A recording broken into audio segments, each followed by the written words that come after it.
हरियाणा की हर अपडेट के लिए बेल आइकन दबाएं और सब्सक्राइब करें एसटीवी हरियाणा न्यूज। आवास एवं शहरी मामलों के मंत्रालय में सचिव दुर्गा शंकर मिश्र ने मंगलवार को वीडियो कॉन्फ्रेंसिंग के जरिए हरियाणा, पंजाब और चंडीगढ़ द्वारा केंद्र सरकार की योजनाओं के अंतर्गत की गई प्रगति की समीक्षा की। उन्होंने निर्देश दिए कि 15 सितंबर तक सभी स्मार्ट सिटी अपनी दूसरी किश्त मंत्रालय से दें। बैठक में हरियाणा के मुख्य सचिव केशनी आनंद अरोड़ा ने कहा कि पीएम स्वनिधि योजना के तहत हिसार, करनाल और अंबाला में 30 सितंबर तक रेहड़ी फड़ी वालों को लोन दिलवाना सुनिश्चित करेंगे।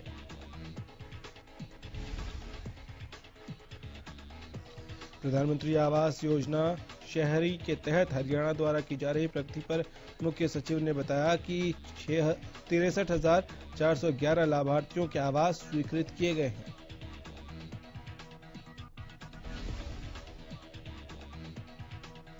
पर्यटन मंत्री कंवरपाल गुर्जर ने लोगों से अपील की है कि वो पंचकुला के मोरनी स्थित टिक्कर ताल और अन्य पर्यटक स्थलों की वीडियो बनाकर लोगों को इसके बारे में बताएं ताकि वो हरियाणा में पर्यटन क्षेत्र और संस्कृति के बारे में जानकारी लें। पर्यटन दिवस के मौके पर बोलते हुए उन्होंने कहा कि मोरनी में कई स्थान ऐसे हैं जिनके बारे में लोगों को जानकारी नहीं है। साथ ही उन्होंने बताया कि कृष्णा सर्किट के भी सौंदर्यीकरण का काम किया जा रहा है। पर्यटन मंत्री ने यह भी बताया कि इसके साथ ही हरियाणा में एक ऐसी पॉलिसी लाई जा रही है जिसमें प्रदेश के निवासी बाहर से आने वाले आगंतुकों को किराए पर रख सकेंगे।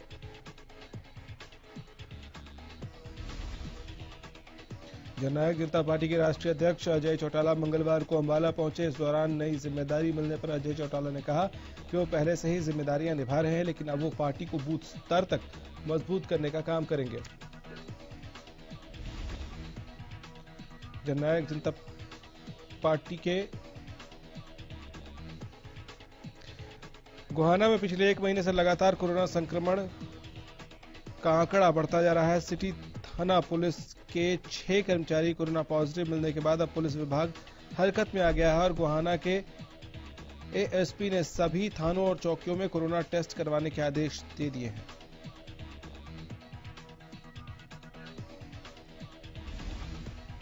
इसके अलावा अब स्वास्थ्य विभाग सभी की ट्रैवल हिस्ट्री जुटाने में लगा है। गोहाना मेडिकल के एसएमओ डॉक्टर करमबीर की माने तो वो हर रोज मेडिकल में 100 से ज्यादा लोगों के कोरोना टेस्ट करवा रहे हैं। पंचकुला में मंगलवार को फिर कोरोना बम फूटा। पिछले सभी रिकॉर्ड तोड़कर एक दिन में 236 कोरोना संक्रमित मरीजों की पुष्टि हुई है। 24 घंटे में 236 नए मरीज मिलने से स्वास्थ्य विभाग में हड़कंप मच गया, जबकि 2 कोरोना संक्रमित मरीजों की मौत भी हो गई। पंचकुला के नागरिक अस्पताल में सेक्टर 19 निवासी 54 वर्षीय व्यक्ति की कोरोना संक्रमण से जान चली गई। वहीं मोहाली के अस्पताल में एक पंचकुला निवासी की कोरोना संक्रमण से मौत की पुष्टि हुई है। कोरोना का असर जेईई मेंस की परीक्षा पर भी साफ नजर आ रहा है। कोरोना के चलते परीक्षार्थियों की उपस्थिति परीक्षा केंद्रों में कम दिखाई दी। एक बैच के अंदर 100 बच्चों की परीक्षा का लक्ष्य रखा गया, लेकिन बच्चों का प्रवेश 50% से भी कम रहा। इसमें केवल 50 अभ्यर्थियों से भी कम ने हिस्सा लिया। इस मौके पर सुबह से पुलिस भारी संख्या में पहरे पर रही। इसमें पूरी तरह से सोशल डिस्टेंसिंग का विशेष रूप से ख्याल रखा गया। परीक्षा से पहले पूरे परीक्षा सेंटर को सैनिटाइज किया गया।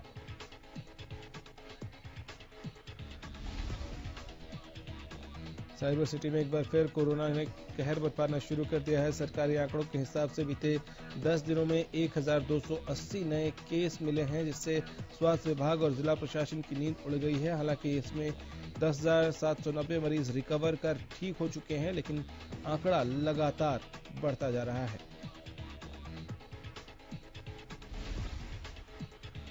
करनाल में कोरोना का कहर बढ़ता जा रहा है। मंगलवार को कोरोना से संक्रमित मरीजों में से 3 ने अपनी जान गंवा दी। जिले में मंगलवार को कोरोना के 107 नए मामले सामने आए। टोटल पूरे जिले में कोरोना से अब तक 36 लोगों की मौत हो चुकी है।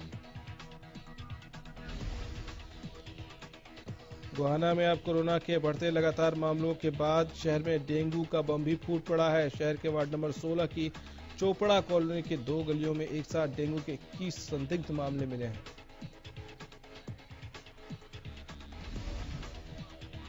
फरीदाबाद में ट्रैफिक पुलिस ने मंगलवार को नियम तोड़ने वालों के खिलाफ अभियान चलाया। इस दौरान मोटर व्हीकल एक्ट का उल्लंघन और बिना मास्क घूमने वालों के चालान किए गए।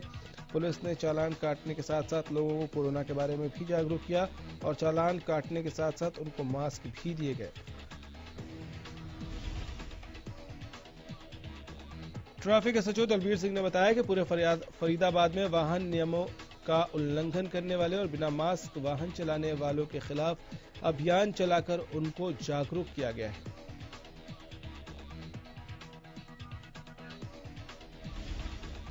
भारतीय किसान यूनियन के बैनर तले बारडा क्षेत्र के अनेक किसानों ने प्रदर्शन किया। किसानों ने बर्बाद हुई कपास की फसल की विशेष गिरदावरी कराकर मुआवजा देने की मांग को लेकर बारडा में एसडीएम कार्यालय के सामने सांकेतिक धरना दिया।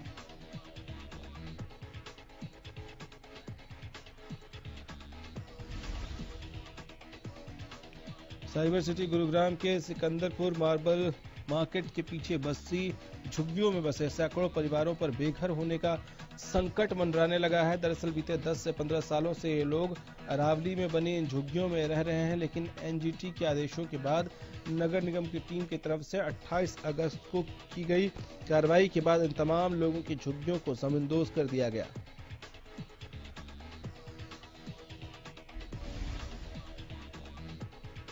इससे परेशान होकर इन परिवारों ने धरना देना शुरू किया। इनकी मांग है कि सरकार या जिला प्रशासन इन्हें रहने का इंतजाम करे या इनको आर्थिक मदद दे, जिससे इनके परिवार पर छत का इंतजाम हो सके। प्रदेश में आने वाले 24 घंटों में एक बार फिर से मौसम में बदलाव की संभावना है। चौधरी चरण सिंह हरियाणा कृषि विश्वविद्यालय के मौसम विभाग ने उम्मीद जताई है कि 2 सितंबर से 5 सितंबर तक प्रदेश के कई क्षेत्रों में बारिश होने की संभावना है।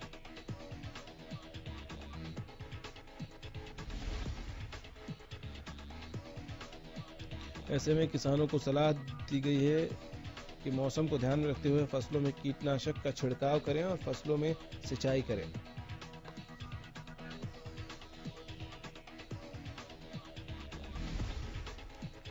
कोरोना के चलते साइबर सिटी गुरुग्राम के लोगों के लिए प्रॉपर्टी टैक्स में सरकार द्वारा दी गई छूट की 31 अगस्त की आखिरी तारीख अब बढ़ा दी गई है, जिसके चलते 31 अक्टूबर तक प्रॉपर्टी टैक्स में दी गई छूट का गुरुग्राम वासी फायदा उठा सकते हैं।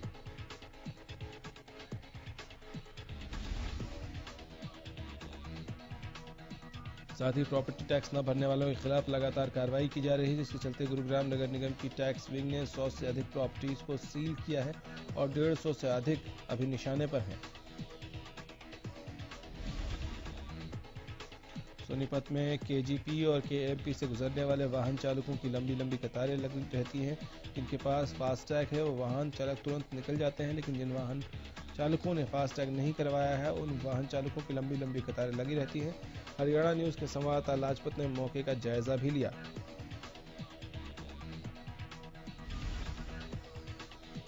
सिरसा शहर को स्वच्छ और सुंदर बनाने के लिए नगर परिषद द्वारा सुभाष चौक से स्वच्छता अभियान की शुरुआत की गई। नगर आयुक्त संगीता तेतरवाल ने खुद झाड़ू लगाकर इस अभियान की शुरुआत की।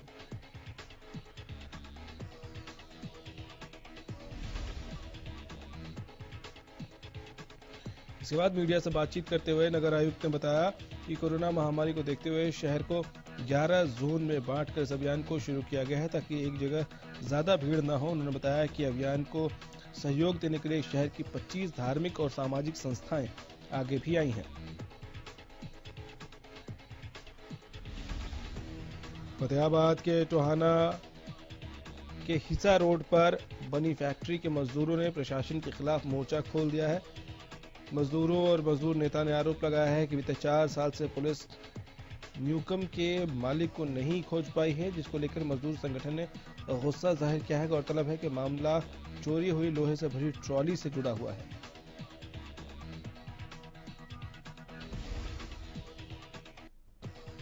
नारनौद में किसानों की फसल मंडी तक पहुंचाने के लिए मार्केट कमेटी द्वारा बड़ाला से पेटवाड़ तक करीब 6 किलोमीटर लंबी सड़क का निर्माण किया गया है। इस सड़क का निर्माण कार्य पूरा हुए 1 हफ्ता भी नहीं हुआ है, उससे पहले ही सड़क उखड़ गई है।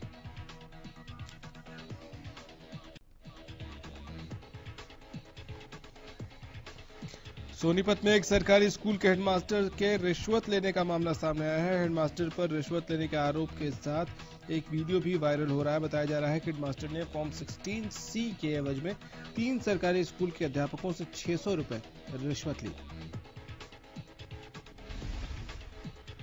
हेडमास्टर राजवीर ने सभी आरोपों को सिरे से नकार दिया। उन्होंने कहा कि प्राइवेट आदमी RTR भरने का काम से होता है, उसी के एवज में सभी से इकट्ठा करके पैसे लिए जा रहे थे।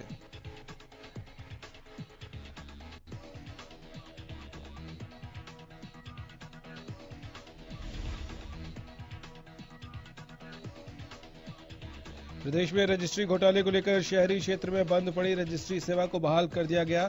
दरअसल फतेहाबाद में रजिस्ट्री सेवा बहाल होने के बाद तहसील कार्यालय में लोगों की काफी भीड़ भी देखने को मिली। मंगलवार से नए सॉफ्टवेयर के तहत रजिस्ट्रियां शुरू कर दी गई।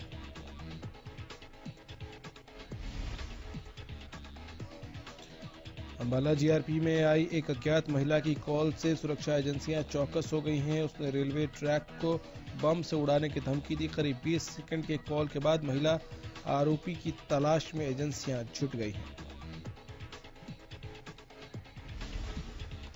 पलवल में सोमवार देर रात स्वास्थ्य विभाग और CIA की टीम ने मेडिकल स्टोर संचालक के निवास पर संयुक्त छापेमारी की। छापेमारी के दौरान टीम को गर्भपात करने वाली किट और कई प्रकार की नशीली दवाइयां बरामद हुई।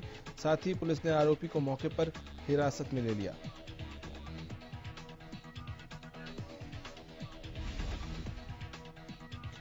सोनीपत में स्थित TDI कंपनी एक बार फिर से विवादों में आ गई है। TDI के चेयरमैन DN तनेजा पर शोषण के आरोप लगे हैं। वहीं शोषण के आरोप लगाने वाले TDI में तैनात हॉर्टिकल्चर मैनेजर ने जहर खाकर अपनी जीवन लीला खत्म कर ली।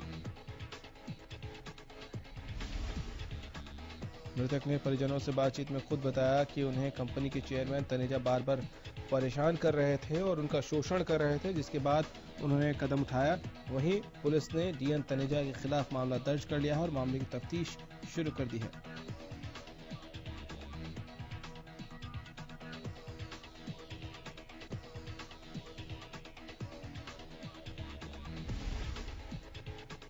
नूह में 31 वर्षीय युवक की करंट लगने से मौत हो गई। मृतक के 4 नाबालिग बच्चे हैं। नाराज ग्रामीणों ने बिजली विभाग के खिलाफ पुन्हाना नगीना रोड पर जाम लगा दिया।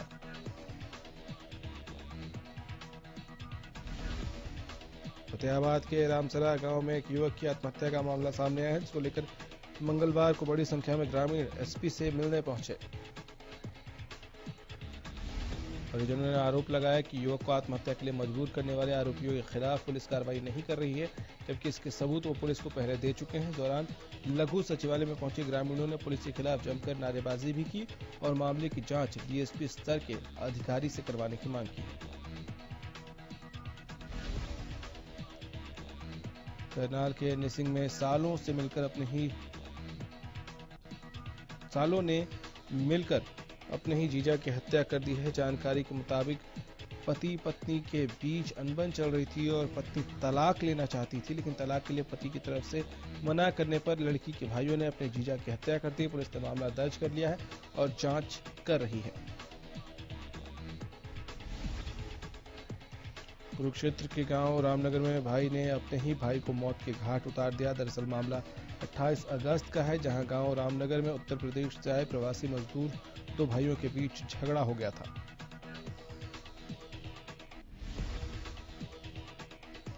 फरीदाबाद के नवीन नगर चौकी इलाके से पत्नी को पड़ोसियों द्वारा बेरहमी से पीटने का CCTV फुटेज सामने आया है। पीड़ित का कहना है कि कहीं भी कार्रवाई न होने के बाद उसने पुलिस कमिश्नर से गुहार लगाई थी।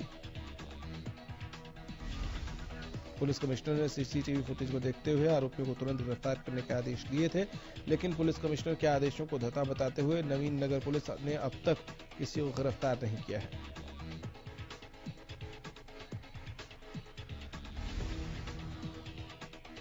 प्रदेश में रेप की वारदातें थमने का नाम नहीं ले रही हैं। ताजा मामला पलवल से सामने आया है, जहां सोमवार रात एक युवती का अपहरण कर रेप जैसी घिनौनी वारदात को अंजाम दिया गया।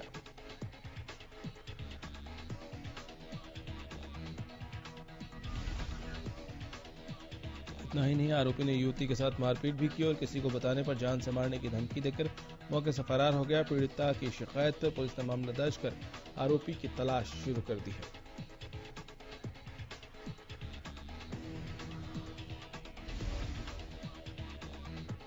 रोहतक पानीपत रोड पर मकड़ौली टोल प्लाजा के पास हुए सड़क हादसे में 2 अध्यापकों की जान चली गई। ये अध्यापक कार में सवार होकर अपने घर जा रहे थे और इसी दौरान हरियाणा रोडवेज की बस के साथ टक्कर हो गई।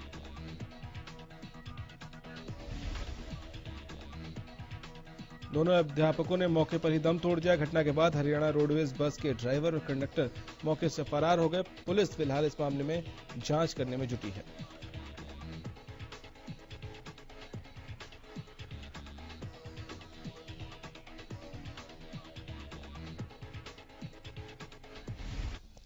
फटाफट हरियाणा में फिलहाल इतना ही। इजाजत दीजिए, नमस्कार।